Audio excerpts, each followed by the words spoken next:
All right, guys, I'm back with chapter 3 and 4. Chapter 3 is called Open Sesame. The fourth M thing must be out there, said Annie. Beside the door was a button with the word open on it. Annie reached for the button. Wait, Jack grabbed her arm. There's no air on the moon, remember? Oh, right, but we have to go find the M thing. Let's see what the book says, said Jack. He pulled the book out of his pack. He flipped through it until he found a page that showed the surface of the moon. He read aloud. It takes 14 Earth days to equal 1 day on the moon. No air protects the moon from the sun's rays, so daytime heat reaches 260 degrees. Jack looked at Annie. I told you our blood would boil if we went there. He said, yuck, she said. Jack read from the book again. Moon scientists wear spacesuits, which have controls to keep them from getting too hot or too cold. They have tanks which provide air for 2 hours. Where do we get spacesuits? Asked Annie. She looked around and trotted back down the hall. Maybe there. Jack was studying his map. Let's try the spacesuit storeroom. Don't look at the map, said Annie. Look at the real room. Jack glanced up. Annie was peering through the doorway off the hall. There's a ton of space stuff in here, she said. Jack went to look. Bulky white suits hung from hangers. Air tanks, helmets, gloves, and boots sat in neat rows on shelves. Wow, it's like the armor room in the castle, said Jack. Yeah, with the huge armor, said Annie. Let's pick out the smallest stuff, said Jack. The suits can go over our clothes. Annie found the smallest white suit, and Jack found the next smallest. They stepped into them. Then Annie locked Jack's air tank into place. Thanks, he said. And he did the same for her. Thanks, she said. Gloves, said Jack. He and Annie pulled on white gloves. Boots, said Annie. They each pulled on a pair of huge white boots. Helmet, said Jack. He reached for a helmet. Wow, they're pretty light, he said. I thought they'd be like knights' helmets. Jack and Annie put the helmets on. They locked each other's into place.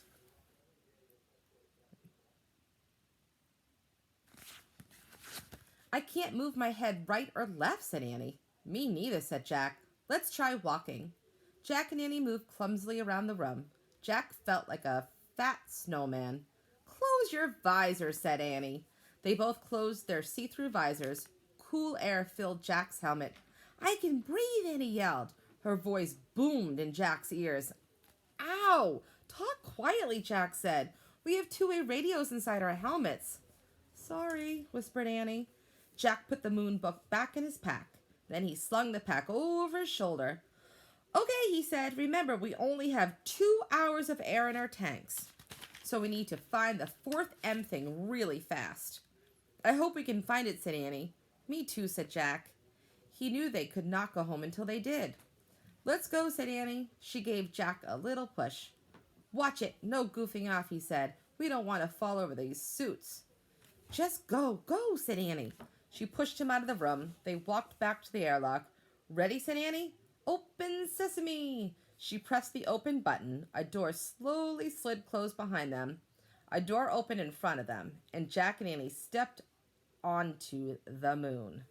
Chapter 4, Moon Rabbits. Oh, wow, said Annie. She took a step forward, but Jack stood frozen. He wanted to get a good look at everything first. He stared at the ground.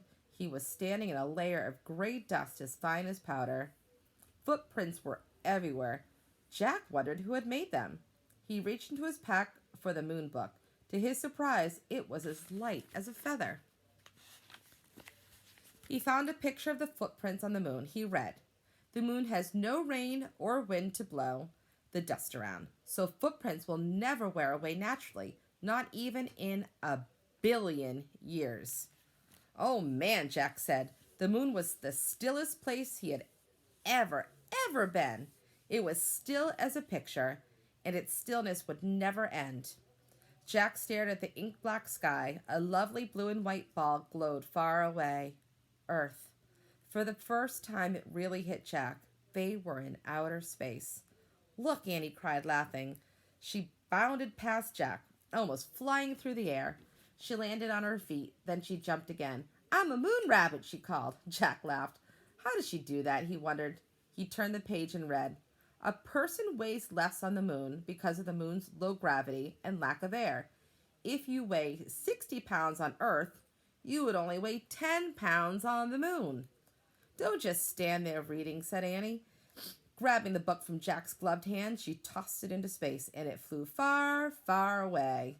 Jack started after it. He bounded up and down. Boing, boing, boing.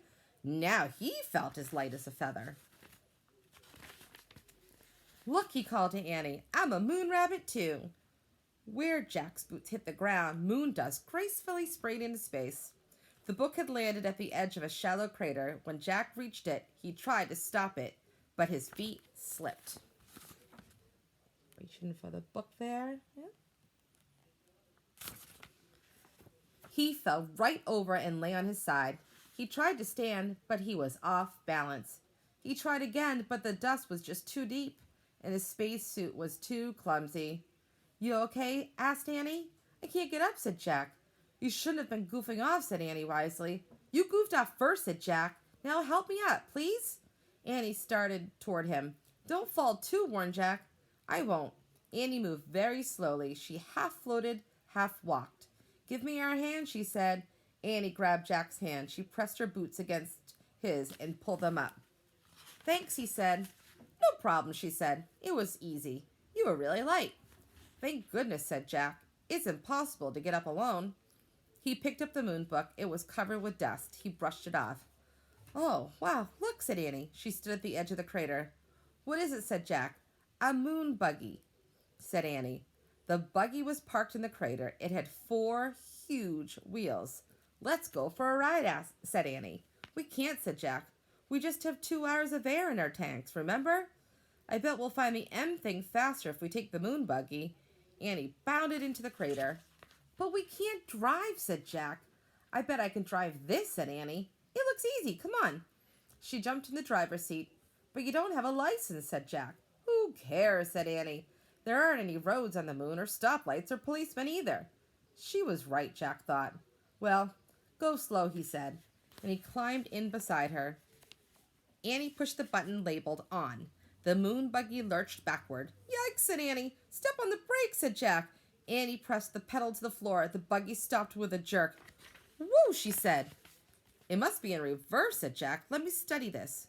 But before he could study anything, Annie pushed another button. The buggy tilted back. Its front wheels started to rise in the air. "Let me out of here," said Jack. Annie pushed more buttons. The buggy's front wheels landed back on the ground, and the buggy leaped forward. "Slower," said Jack. "I can't," said Annie. "I don't know how." Annie steered the buggy over the tracks on the ground. The wide wheels kept it from sinking into the deep dust. "Careful," said Jack. The buggy zoomed out of the crater. Gray clouds of dust rose behind them as they took off across the moon. Dun, dun, dun. Be back later with Chapter 5.